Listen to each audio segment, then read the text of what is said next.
Okay, so share ko sa inyo 'to guys 'no, kung paano i-deactivate ang ating Messenger account at Facebook account. So para ma-deactivate natin ang ating Messenger account at Facebook account ay pwede tayong gumamit ng Messenger application or Facebook application. So ngayon guys, papakita ko sa inyo kung paano i-deactivate ang Messenger account at Facebook account gamit ang Messenger application natin. Okay? So simulan natin ang ating video tutorial guys 'no. So ang una nating gagawin guys para ma-deactivate natin guys yung Messenger account natin, ang una natin gagawin ay pupunta lang tayo dito guys sa Messenger application natin guys. So ito yung gagamitin natin guys no para ma-deactivate yung Messenger account natin guys. Okay? So i-click natin guys yung Messenger application natin. Yan. So ito yung account natin guys no. So ito yung account natin, pangalan nito Mike Michael. So ano muna guys no? I-chat ko muna to guys para matandaan natin. Yan. So yung account natin ay Mike Michael. So tatandaan muna natin. So, i-log out muna natin. Tapos, mag-login tayo. I-message natin ito guys, yung Mike Michael na ito guys. Para matandaan natin guys, no? So, wait lang guys, no? Ilagin ko muna yung isang account natin guys. Yan. So, wait lang natin guys, no?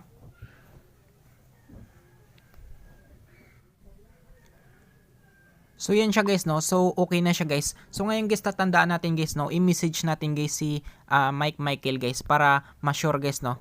So, halimbawa, mag-heart lang tayo guys. Yan. So, i-heart lang natin. Tatandaan natin guys, no? Yan, tatandaan natin yan guys. Yan. So, Mike Michael. So, kapag maging Facebook user ito guys, ito yung Mike Michael natin guys. Ibig sabihin guys, yung Messenger application or yung Messenger account natin guys ay naka-deactivate na guys. Okay?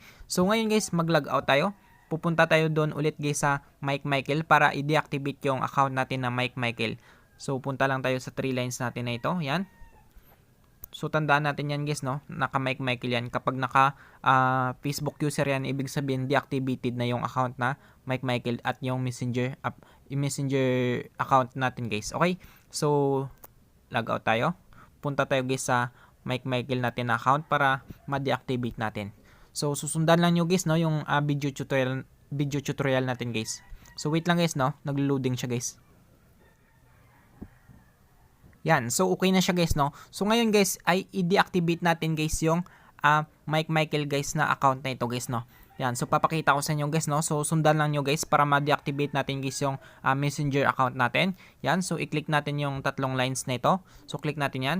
So, pagka-click natin guys, ay ito yung lalabas guys, no? So, i-click naman natin guys yung parang butones na ito. Yung parang ano to siya guys, no? Yung parang settings, logo settings guys. So, click natin yan. Yan. So, pagka-click natin yan, guys, ay ibaba natin, guys, no? Yan. Sa pinakababa. Yan. Kung makita nyo, guys, yung Meta Account Center, guys. So, ito yung Meta Account Center, guys, ay dito nakapaloob yung mga personal details natin, guys. Okay? So, ito yung gagamitin natin, guys, para ma-deactivate natin, guys, yung Messenger account natin. So, click natin ito. Yan.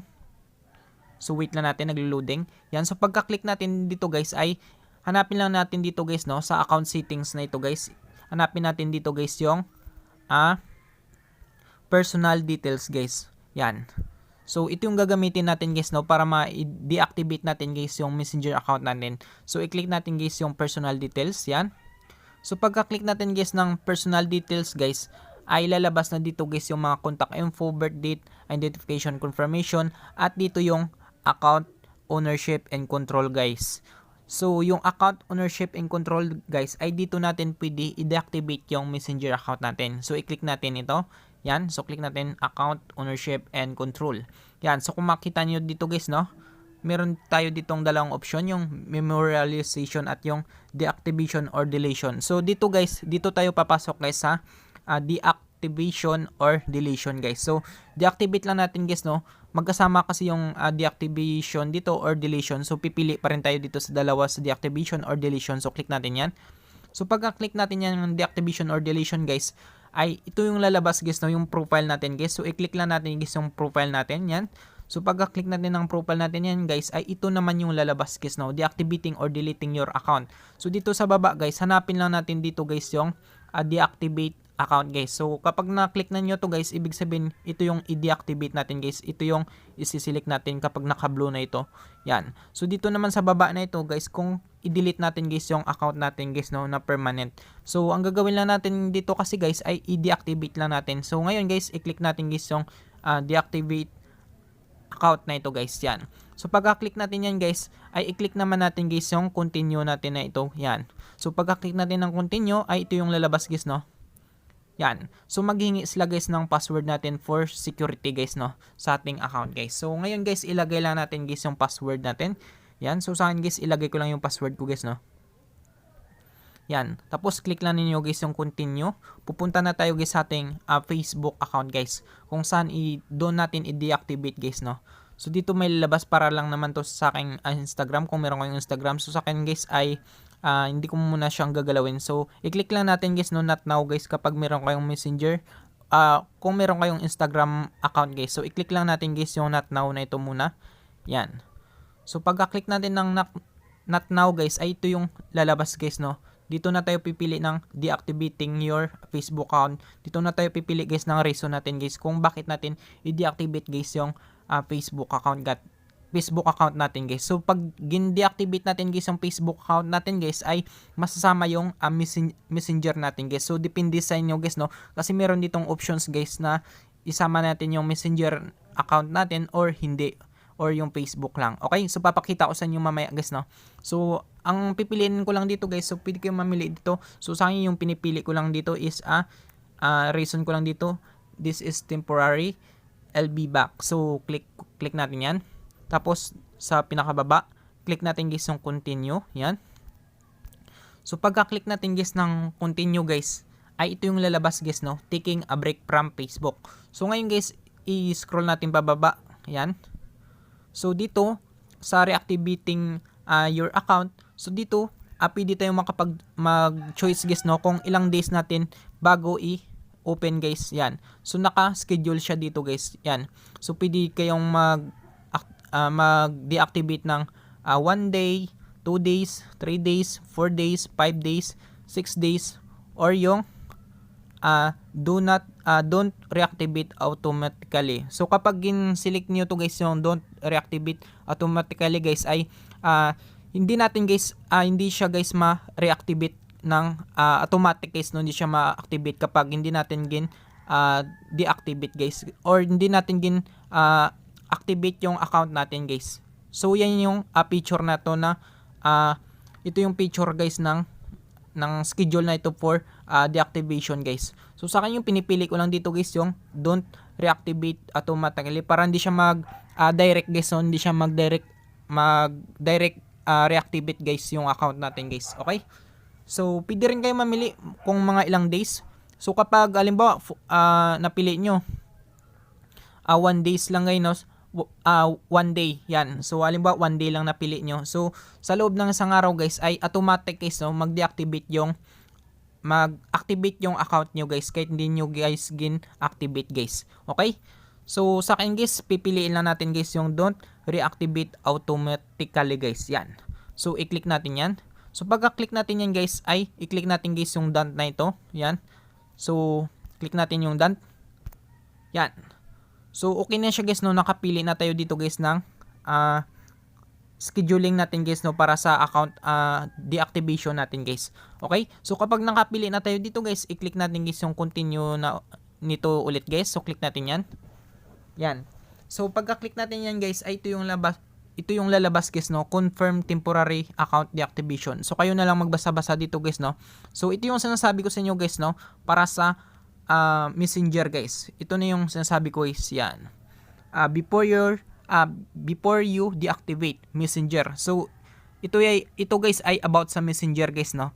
So ang gagawin natin dito guys, kapag click niyo to guys yung ito, continue to using Messenger, ibig sabihin guys ay ma-deactivate yung Facebook account niyo guys, pero yung Messenger account niyo guys ay hindi deactivate guys. So active pa rin yung Messenger nyo guys, mas-search pa rin kayo guys sa Messenger, or ma-message pa rin kayo guys, or ma-mention pa rin kayo guys, no. So para ma-deactivate guys yung Facebook account natin at yung Messenger natin guys, para hindi na tayo ma-message or hindi na tayo ma-mention, ang gagawin lang natin guys ay wag nating i-click ito guys, no. So kapag click natin kasi yan ay Facebook account lang natin guys, ay Facebook account lang natin ma-deactivate, hindi kasama yung Messenger. So wag na nating galawin yan guys, no, para yung Messenger account natin at yung Facebook account natin guys ay dalawa ma-deactivate guys, no, kapag click natin ito guys yung sa baba na ito guys. Yan. Yan. So, basahin lang natin dito guys, no? You can reactivate your account at anytime through account center or by logging into your Facebook account with your email or phone and password guys. So, anytime naman sabi nila guys, no? Ay pwede natin ma-activate guys yung account natin, yung Facebook account natin at yung Messenger account natin guys. Basta yung mag-login lang tayo guys sa ating Facebook application or sa iba't ibang browser guys. Okay? So, kapag nag-login tayo niyan guys, automatic guys, no, ma-activate guys yung Facebook account natin guys at yung Messenger account natin guys. Okay? So ganun lang guys, no, kung paano ma-deactivate guys yung Messenger account natin at yung Facebook account natin guys. Okay? So para ma-deactivate nga natin, i-click natin guys nung papakita ko sa inyo. Yan. So click natin yung deactivate my account. Yan. So wait lang natin guys, no. So wait lang natin.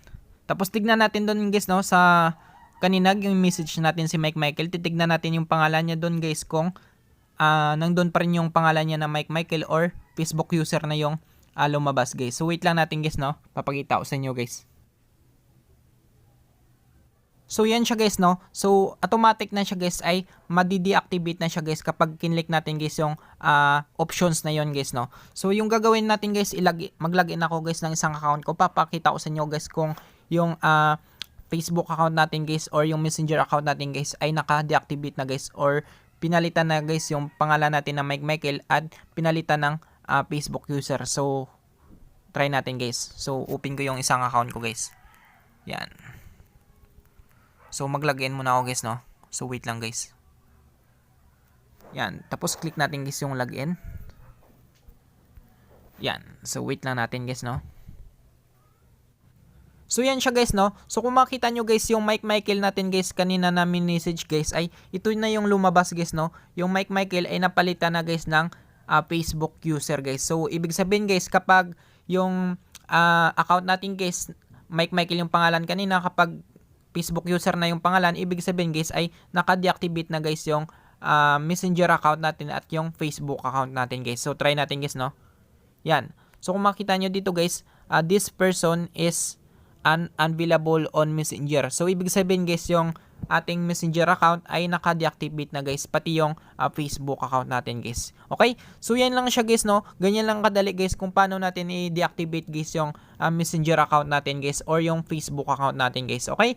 So maraming salamat guys, no, sa panonood. Sa mga bago pa lang sa ating video tutorial, huwag natin kalimutang i-click yung follow at yung subscribe para ma-update ko kayo sa susunod nating video tutorial. Thank you guys and God bless sa lahat.